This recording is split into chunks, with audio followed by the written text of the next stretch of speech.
How's it going, guys? I'm Mike Dwyer from the Bunker Recordings and BetterMixes.com, and today we're going to answer the question, how loud should I master my tracks? So I've been seeing a lot of people talking about this recently, and I've seen some really good advice and some not so great advice on this topic. So I figured I'd chime in and see if we can clear this up a little bit.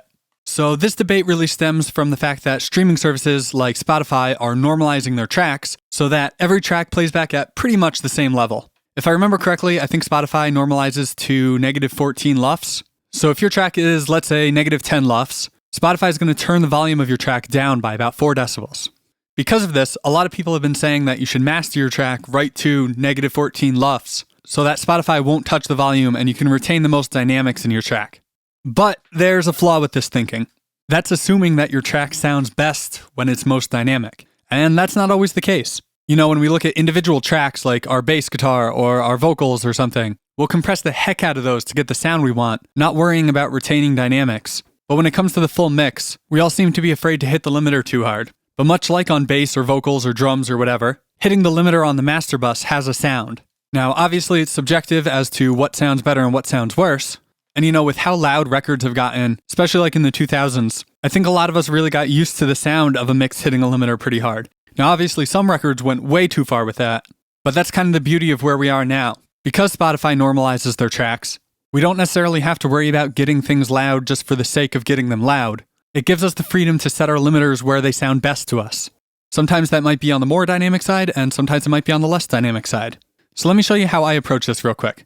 This plugin here is Elevate from Newfangled Audio. It's my favorite mastering limiter at the moment, and it's got a really handy feature on it. I've seen quite a few limiters with this feature, so you don't have to be using this limiter to do this. But right here, it has this auto gain feature. So when we turn that on, no matter where we have our gain set, the output of the plugin will be about the same volume. So let me just show you that real quick. I'll just bring it down to 0 and then just crank it all the way up to 12, and it should stay about the same volume the whole time.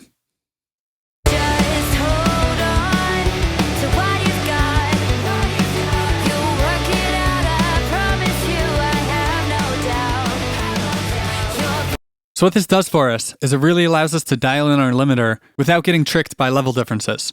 So let me move this around again and just listen to some of the differences. Specifically listen to the snare drum and the low end of the kick drum. That's where it really stands out to me.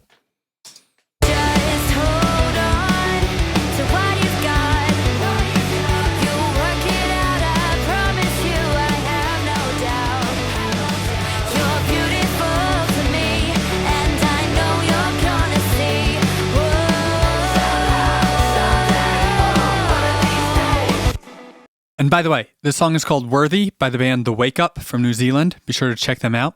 So hopefully if you're listening on headphones or decent speakers, you could hear the differences going on there. Obviously, once we cranked it up to 12, it was getting pretty crunchy and pretty nasty. But to me, I think it was sounding best maybe just a little bit under halfway up. So let's put it back at 5 decibels, which I think is where I had it for this song. And then I'm just going to turn this plugin on and off so we can hear the difference.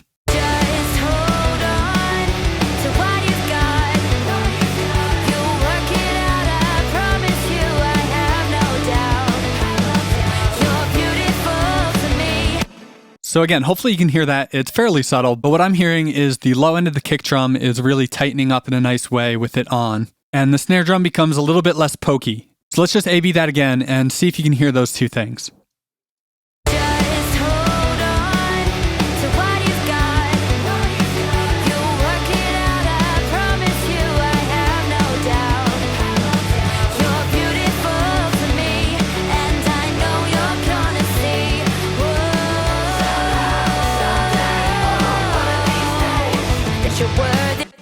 And right there, when I was bringing it up to, like 6 or 7, it was just starting to feel a little bit squashed to me. But again, this is all just personal preference. Maybe you'd like it a little bit more squashed or a little bit less. Again, that's the beauty of it, is you really don't have to worry much about how loud it is. You just have to worry about where it sounds its best. And just for the record, I did a bounce with these settings, and it came in at about -10 LUFS. I found for this style of music, for, pop punk and pop rock, I usually end up with my track somewhere around -9 or so. So this one was a tiny bit quieter, but that's just where it sounded best to me. So if I was aiming for that magic -14, I would actually only want my gain here at about 1 decibel. But again, to me, the low end was really loose there, and the snare kind of poked through in an annoying way. So this track just worked better for me a little bit louder. So hopefully this video cleared up a few things for you. And if it did, be sure to leave a thumbs up and subscribe. Also, head on over to bettermixes.com to grab a free copy of my Ultimate EQ cheat sheet.